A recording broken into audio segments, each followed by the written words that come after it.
Two men, both seriously ill, occupied the same hospital room.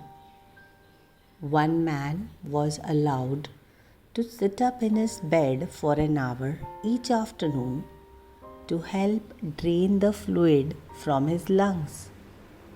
His bed was next to the room's only window.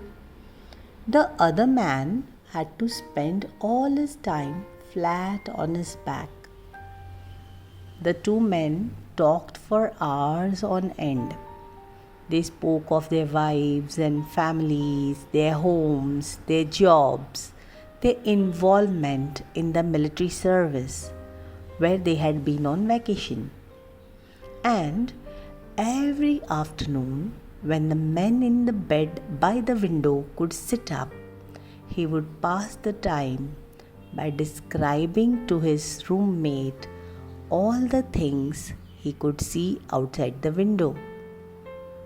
The man in the other bed began to live for those 1 hour periods where his world would be broadened and enlivened by all the activity and the color of the world outside, which his roommate, while sitting near the window, would describe him.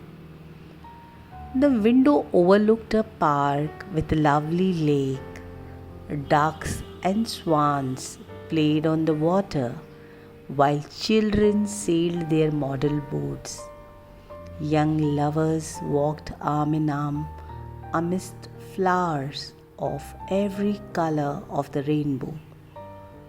Grand old trees graced the landscape, and a fine view of the city skyline could be seen in the distance.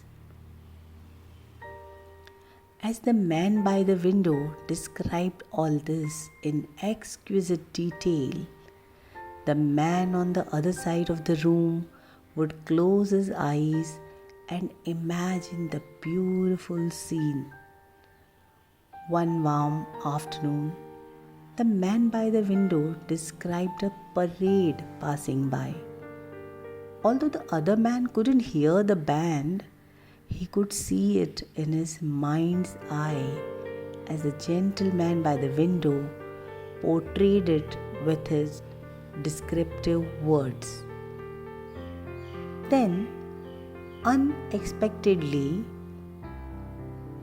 a sinister thought entered his mind. Why should the other man alone experience all the pleasures of seeing while he himself never got to see anything? It didn't seem fair. At first, the man felt vindictive, but later, at his own thought, he felt ashamed. But as the days passed by and he missed seeing those sights, he allowed his envy to erode into resentment, and it soon turned him sour.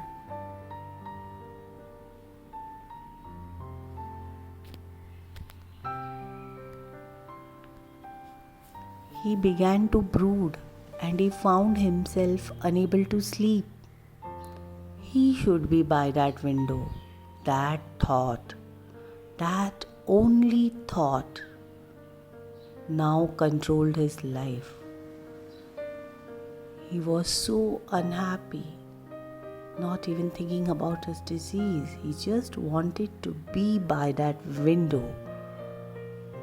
Late one night, as he lay staring at the ceiling, the man by the window began to cough. He was choking on the fluids in his lungs.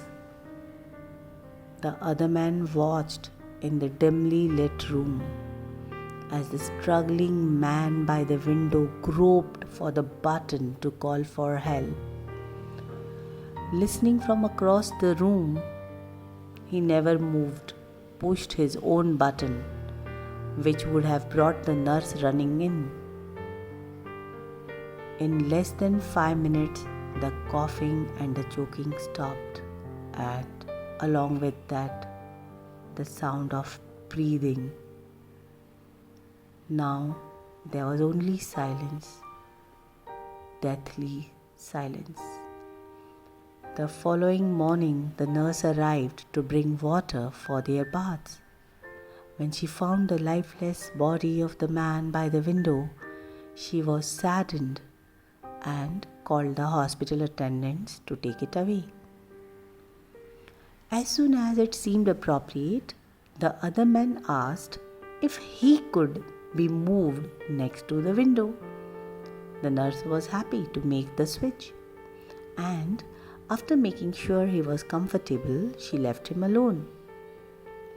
Slowly, painfully, now this man propped himself up on one elbow to take his first look at the world outside. Finally, he would have the joy of seeing it all himself.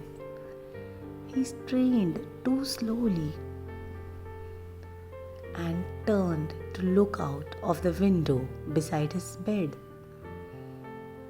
It faced a blank wall. The man asked the nurse what could have compelled his deceased roommate, who had described such wonderful things outside the window. The nurse responded that the man was blind and could not even see the wall. She said, "Perhaps he just wanted to encourage you."